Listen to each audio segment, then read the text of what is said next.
जन चेतना के सभी दर्शकों को मेरा नमस्कार। और आज मैं आपके लिए जो विषय लेके आया हूँ वो बहुत ही नेचुरल, आजकल सारा यूट्यूब उससे भरा हुआ है, महाकुंभ। लेकिन मैं थोड़ा डिफरेंट एंगल से महाकुंभ की चर्चा करूंगा। मेरा शीर्षक है महाकुंभ के साइड इफेक्ट्स। अक्सर लोग साइड इफेक्ट्स को निगेटिव सेंस में लेते हैं, लेकिन मैं सारे पॉजिटिव साइड इफेक्ट्स की बात महाकुंभ के लिए करूंगा। सबसे पहला साइड इफेक्ट महाकुंभ के सफल आयोजन का होगा वो सनातन धर्म की चहु दिशा में विजय का होगा। सनातन धर्म की ग्लोबल इमेज इससे बहुत ज्यादा निखर के आएगी।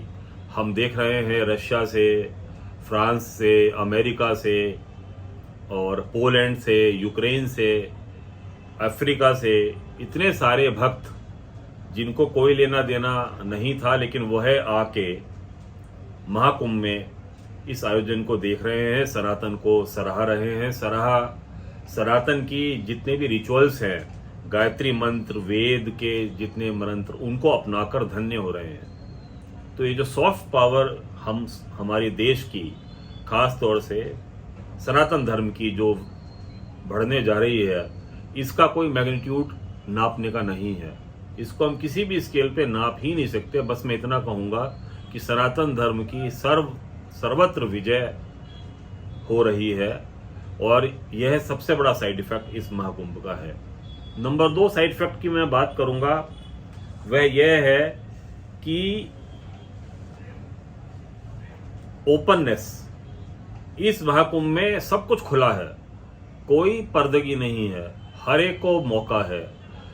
एक बार योगी जी ने कहा भी है कि जितने भी जातिगत समीकरण यहाँ पे ध्वस्त हो चुके हैं, जितनी भी राजनीतिक पार्टियां हैं, वहां जाके सीखें कि क्या जातिगत यहाँ पे समीकरण कुछ चल सकती है।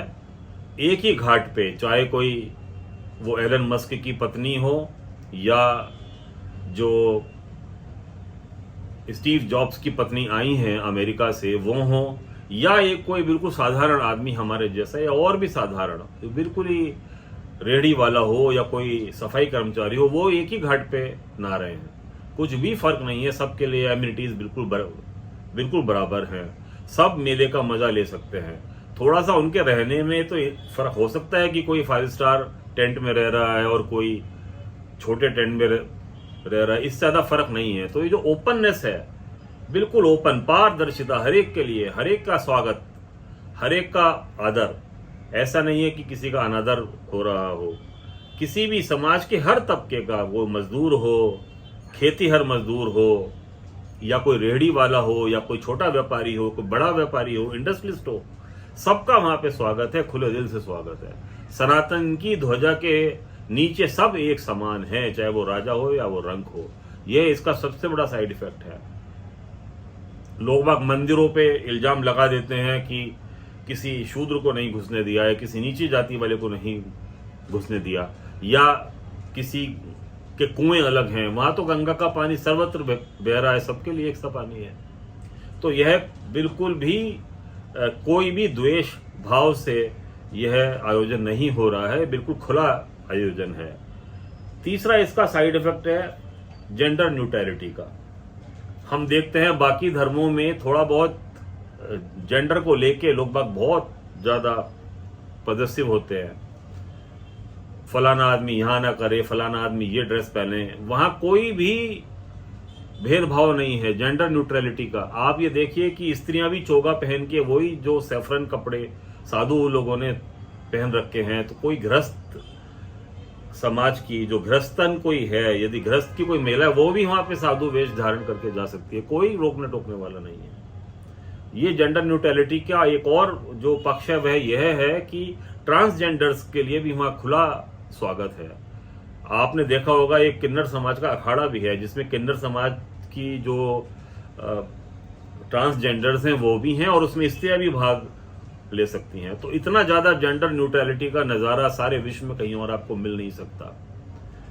यह है इसका एक साइड इफेक्ट मैंने आपसे कहा। एक दूसरा एक साइड इफेक्ट जो चौथा मेरी नजरों में ग्रैंडियर का। इतनी भव्यता, हर चीज में भव्य। वहां की लाइटिंग, वहां का खाना, वहां का कल्चर, वहां का नृत्य, तमाम सारे संगीत के कार्यक्रम वहाँ पे चल रहे हैं, वहाँ का कीर्तन, वहाँ का जो स्नान, वहाँ का इंतजाम, वहाँ के दर्शन, सब कुछ भव्यता से परिपूर्ण है। आप स्टेशन पे उतरें, स्टेशन पे उतरने के बाद हर आपको लगेगा कि कहीं ऐसी जगह आ गए जो कि डिफरेंट है, बिल्कुल अलग। बहुत ज़्यादा भव्य योगी जी ने इसका आयोजन किया है। कहीं पे भी ऐसा नहीं लगता कि साधारण कोई चीज़ करी गई, सब कुछ असाधारण है, सब कुछ टॉप क्लास। तो ये एक इसका एक और साइड इफेक्ट है। एक इसका बहुत बड़ा साइड इफेक्ट एनवायरमेंटल प्रोटेक्शन का है। हमारे यहाँ रहीम दास जी कह गए हैं, रहीमन पानी राखियो बिन पानी सब सून। आपको यह जानकर हर्ष होगा कि वहाँ योगी जी ने खुद आचमन करके गंगा जी का दिखाया कि आचमन के लिए भी ये पानी योग्य है, यह जल योग्य है। ऐसे जब समय में जब हम देखते हैं कि हम लोग हर जगह अपनी बिस्लरी की बोतल साथ में लेके जाते हैं, लेकिन वहाँ जाके आप वहाँ उस पानी में, गंगा के निर्मल पानी में नहा सकते हैं, अपना मुंह धो सकते हैं और उसका आचमन भी कर सकते हैं। तो ये बहुत बड़ी बात है। इतने वर्षों के बाद पानी शुद्ध हुआ है गंगा का, यमुना का, स्पेशली उस जगह जो कुंभ क्षेत्र है। तो ये बहुत ही बड़ी बात है, ये एनवायरनमेंट के लिए बहुत ही अच्छी खबर है। इसके अलावा वहाँ जगह जगह यज्ञ हो रहे हैं। यज्ञ से जो वहाँ पे सारा वातावरण है वो बहुत ही शुद्ध हो गया है। हवा भी, वहाँ की वायु भी बहुत ज़्यादा शुद्ध हो गई है। वो अलग बात है कि मैं इस समय एनसीआर में बैठा हुआ हूँ और यहाँ पे ग्रेप 4 फिर से लागू कर दिया गया है। बहुत ज़्यादा यहाँ पे पोल्यूशन है, लेकिन वहाँ वो सब पोल्यूशन मुक्त है। जो AQI तो उनके बस में नहीं है योगी जी के, लेकिन जो उनके बस में है उन्होंने पानी और जल को बहुत ही ज़्यादा निर्मल करके वहाँ पे दिया है। ये एक बहुत बड़ी बात है। इसके बाद क्राउड मैनेजमेंट के बारे में बात, बहुत सारी यूनिवर्सिटीज वहाँ जाके अध्ययन कर रही हैं कि किस तरीके का वहाँ पे क्राउड मैनेजमेंट कैसे करा जाएगा। 45 करोड़ लोग 56 दिनों में वहाँ आके दर्शन करेंगे, यानी कि पूरे यूरोप की आबादी भी शायद इससे कम होगी। इतना ज्यादा क्राउड मैनेज, इतना ज्यादा ये मैनेजमेंट की क्लासेस के लिए पूरी केस स्टडी बना रहे हैं लोग बाग, कैसे क्राउड मैनेजमेंट हो रहा है। सेल्फ डिसिप्लिन भी तो है ही है, लेकिन एडमिनिस्ट्रेशन भी कितना ज्यादा लगा हुआ है। इस मामले में योगी जी की तारीफ करनी पड़ेगी। भगवान उनकी उम्र रखे, बहुत बड़ी उनकी लंबी उनको दीर्घायु दे। यह किसी तरीके से भव्यता के संग यह कुंभ समाप्त हो जाए, तब मैं इसके ऊपर ज्यादा बोलूंगा, एक नई वीडियो बनाऊंगा।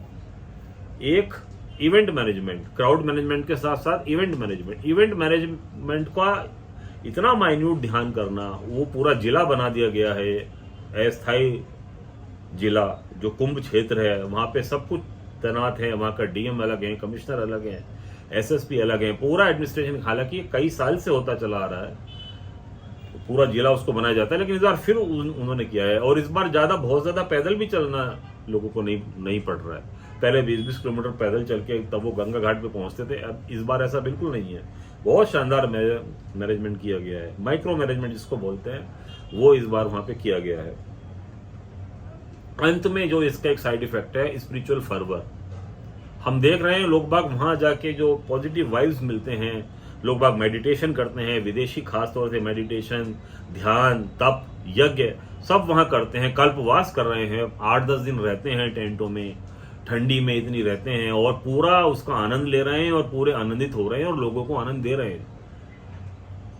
खाने पीने का वहां इतना ज्यादा आराम है कि आदमी यदि जेब पॉकेट फ्रेंडली है, आप एक भी पैसा लेके ना जाएं, बस किराए का खर्चा आपका होगा। इलाहाबाद के स्टेशन से फ्री बस आपको मिलेगी, प्रयागराज के स्टेशन से, जो प्रयागराज के और भी स्टेशन है, फाफा मऊ है या नैनी है, वहां से आपको फ्री में बस लेके आएगी। आप मेला क्षेत्र में आइए, मेला क्षेत्र में इतने भंडारे लगे हुए हैं कि आपको अपनी जेब से पर्स निकालने की जरूरत नहीं है। हर जगह आपको भोजन की व्यवस्था है, चाय की व्यवस्था है, तमाम तरीके की मेडिसिन आपको फ्री हैं। तो आप यदि चाहें तो बिना एक रुपया खर्च करे कुंभ क्षेत्र में जाके वापस लौट सकते हैं। इतना बड़ा आयोजन कहीं और देश में, किसी और देश में, किसी और विश्व के किसी और स्थान पे संभव है? जहां पानी के भी पैसे लगते हो, वहां तो सब कुछ फ्री मिल रहा है। अंत में मैं आऊंगा राइज ऑफ योगी पे। जो फाइनल साइड इफेक्ट है वो राइज ऑफ योगी। योगी आदित्यनाथ इस समय second supreme leader after Modi ji, Bharatiya Janata party के या पूरे हिंदू समाज के, पूरे सनातन के, पूरे भारतवर्ष के होके उभरे हैं। आपको याद होगा कि 2001 से लेके 2014 तक मुख्यमंत्री रहे थे योगी आदित्यनाथ, और सबसे पहले राजनाथ सिंह जी से संतों ने ही कहा था कि हम चाहते हैं कि राजनाथ सिंह जी से कहा था जब वो प्रदेश के भारतीय जनता पार्टी के अध्यक्ष थे कि नरेंद्र मोदी ही एक ऐसे उम्मीदवार हैं जिनको आप प्रधानमंत्री बना सकते हैं भारतीय जनता पार्टी में। तो इसी प्रकार से मेरे को ऐसा लगता है कि इस कुंभ के साथ भी यदि ये सफल आयोजन हो गया और 40 दिन बाद पता चल जाएगा, तब योगी जी अनडिस्प्यूटेड सक्सेसर मोदी जी के बन जाएंगे। अनडिस्प्यूटेड, जिसपे कि कोई डिस्प्यूट ही नहीं रहेगा। कुछ लोग कहते हैं वो सैफरन पहने हुए हैं, भगवा पहने हुए हैं, तो यह बात तो जब वो मुख्यमंत्री बने थे तब भी उठी थी कि एक भगवाधारी कैसे मुख्यमंत्री बन सकता है, लेकिन उन्होंने करके दिखा दिया।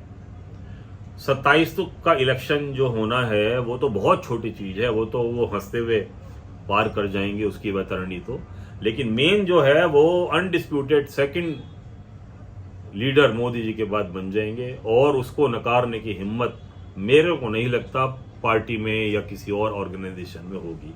धन्यवाद, मुझे यही कहना था। आपसे प्रार्थना है कि वीडियो को सब्सक्राइब करें और लाइक करें और शेयर करें। Thank you very much.